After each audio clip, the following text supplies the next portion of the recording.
এবং করোনা ভাইরাসে ব্রিটেন এখন ইউরোপের সবচেয়ে বেশি মৃত্যুপুরীর দেশে পরিণত। শতাব্দীর ভয়ঙ্কর মহামারী করোনা ভাইরাসের ভয়াবহতায় ব্রিটেন এখন ইউরোপের সবচেয়ে বেশি মৃত্যুপুরীর দেশে পরিণত হয়েছে। জনমনে স্বাভাবিকভাবেই প্রশ্ন জাগছে, করোনা মোকাবেলায় যুক্তরাজ্য সরকার আসলেই কতটুকু সফল হয়েছে? দর্শক, এ নিয়ে আরো বিস্তারিত জানাচ্ছেন ফখরুল হোসাইন। শতাব্দীর ভয়ঙ্কর এক মহামারীর নাম করোনা ভাইরাস বা কোভিড-19।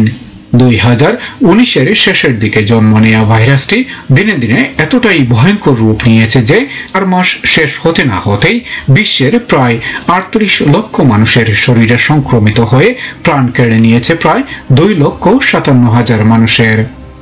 ব্রিটেন আজ ইউরোপের মধ্যে সবচেয়ে বেশি মৃত্যুপুরীর দেশ খেতাবে ভূষিত হয়ে আজ জনমনে প্রশ্ন তুলে, জানুয়ারির শেষের দিকে ব্রিটেনে হানা দেয়া এত ভয়ঙ্কর এই ভাইরাসটি মোকাবেলায় যুক্তরাজ্য সরকার কেন এত গড়িমসি করে এর তীব্রতা বাড়িয়ে দিল?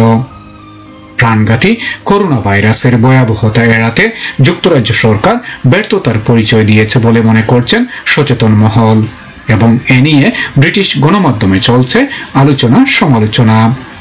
অর্থনীতি ও শিক্ষা খাতের লোকসান ঠেকাতে ভাইরাসটির কোনো প্রতিষেধক না নিয়েই লকডাউন শিথিল করে দেওয়ার গুঞ্জন শোনা যাচ্ছে।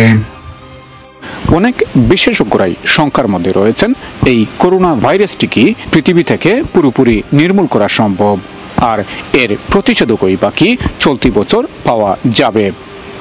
ধারণা করা হচ্ছে আক্রান্ত দেশগুলো বাধ্য হয়েই তাদের অর্থনীতি আর শিক্ষা ব্যবস্থাকে টিকিয়ে রাখতে করোনা প্রতিরোধ ব্যবস্থাকে জনগণের নিজ নিজ দায়িত্ব দিয়েই লকডাউন শিথিল করে নিচ্ছে বা তুলে নিচ্ছে।